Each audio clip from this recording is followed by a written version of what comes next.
সুপ্রিয় ভাই ও বোনেরা, এখন আমাদের মধ্যে বক্তব্য রাখবেন বিড়ি এবং সিগারেটখোর কোম্পানির সদস্য, যিনি সাবেক গাঁজাখোর ছিলেন। তিনি আমাদের মাঝে তার মূল্যবান বক্তব্য রাখবেন।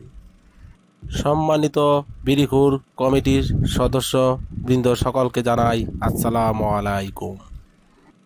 আজ দুঃখ ভারাক্রান্ত মন নিয়ে আপনাদের সামনে হাজির হয়েছি।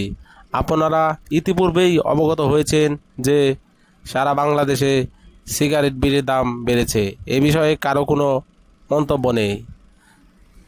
আমি দ্ব্যর্থহীন ভাষায় বলতে চাই, আমাদের বিড়ি কমিটির সদস্যরা প্রত্যেক পাড়ায়, প্রত্যেক মহল্লায়, প্রত্যেক ইউনিয়নে, প্রত্যেক দোকানে দোকানে এর প্রতিরোধ গড়ে তুলতে হবে। এমনকি প্রতিটা গ্রাম পর্যায় পর্যন্ত আমাদের এই সেবাটি দিতে হবে, যাতে আমাদের বিড়িখোর ভাইয়েরা তাদের শান্তি মতন বিড়ি খাইতে পারে। এর আগেও আমি দেখেছি আমাদের 2-3 বিড়িখোর ভাইকে মেরে পিটিয়ে রাস্তায় রেখে দেওয়া হয়েছে। তারপরে সেদিন স্টার সিগারেটের দাম 10 থেকে 12 টাকা, সব সিগারেটের দাম এভাবে বেড়েই চলেছে। আমাদের কোনো প্রতিবাদ নেই, কোনো মিটিং নেই, মিছিল নেই, কোনো আন্দোলন নেই, শুধু বেড়েই চলেছে। এভাবে কি আমরা বিড়িখোররা কি আস্তে আস্তে কি বিড়ি না খেয়ে মরবো?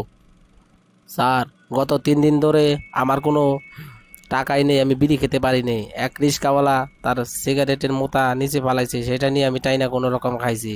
এভাবে আমরা অনেক কষ্টে আছি বিড়িখোরেরা। বিড়ি না খেয়ে আমাদের অবস্থা এখন অনেক খারাপ।